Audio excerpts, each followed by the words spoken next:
After watching the review of my last video of Love Life, I realized I really need to do something about this creakiness in the chair. It can get kind of annoying, especially if I have no music in the background. The reason why I have no music in the background is because the last one, even though it's self-made, kept getting copyrighted by people who are barely anything, but they won't, accept my counter-strike for how broken YouTube is. But anyways, I'll think of something later on. Let's get into today's video of the day that I become God. You can't expect nothing less from this writer.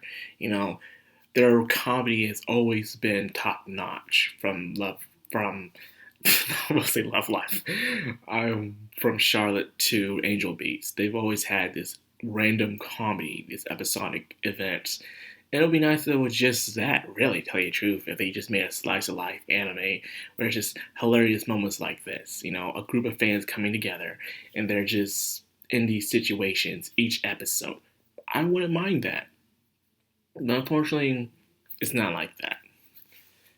This one has more interest into it, more mystery, I would say. Especially telling two different stories in one episode. First one involving Sora and her senpai, where, of course, last episode I was getting Sora was probably overdoing something with camera crew, but I was incorrect. This actually was serious. A debt collector kept harassing her senpai.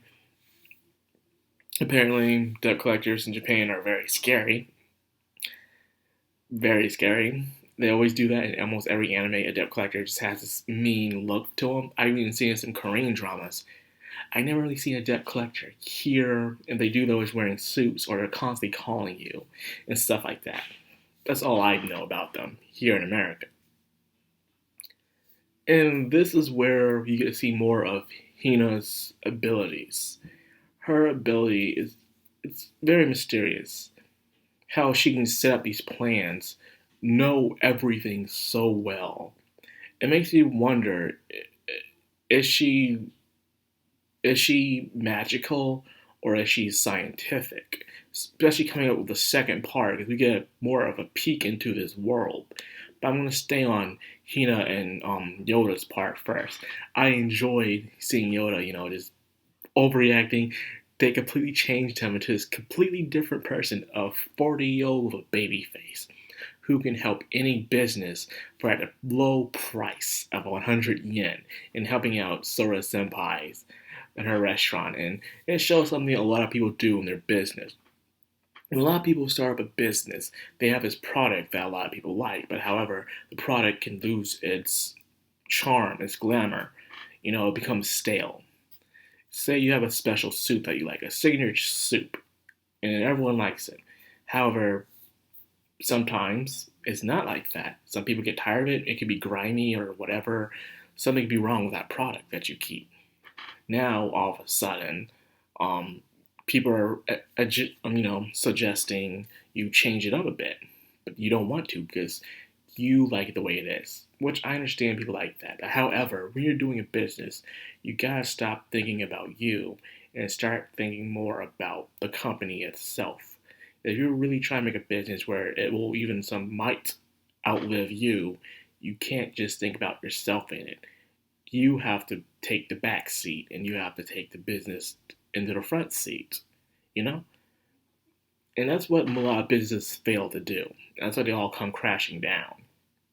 Because they don't change up the flavors, they don't change up the product, or go by the customers, what's in demand, really. You can keep your original stuff, but make sure you keep something that's within or that's trendy at time to time. Depends on the business you have, of course. And that's why most businesses fail. They don't pick up on the thing, they don't try to adapt. And because of this, they go under. I've seen it happen tons of times back in my old town.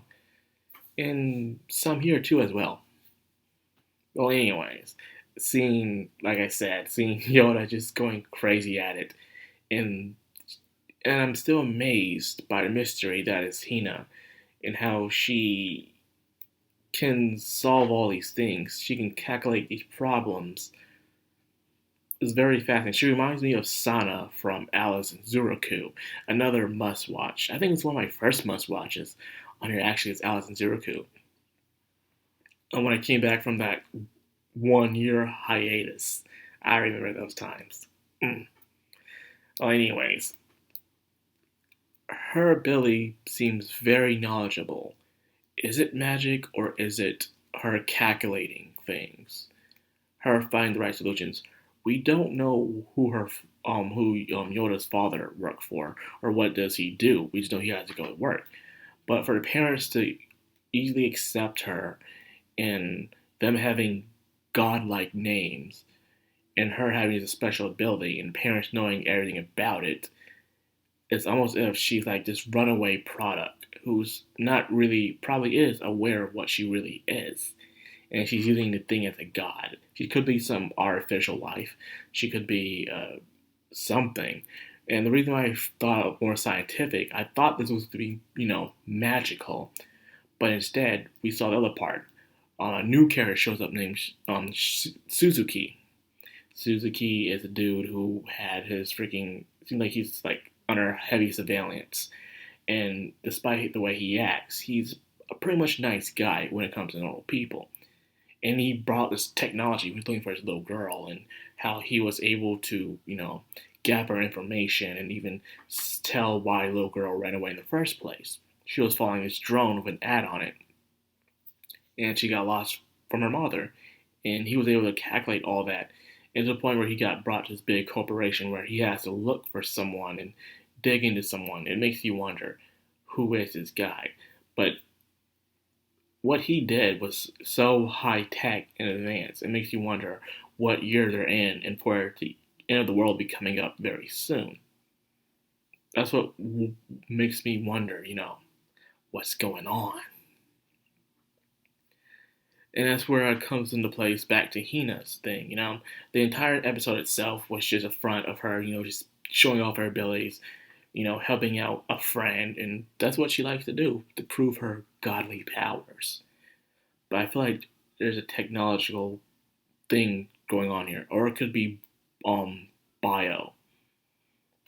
It could be a bio thing where they made her as advanced creature who can calculate everything.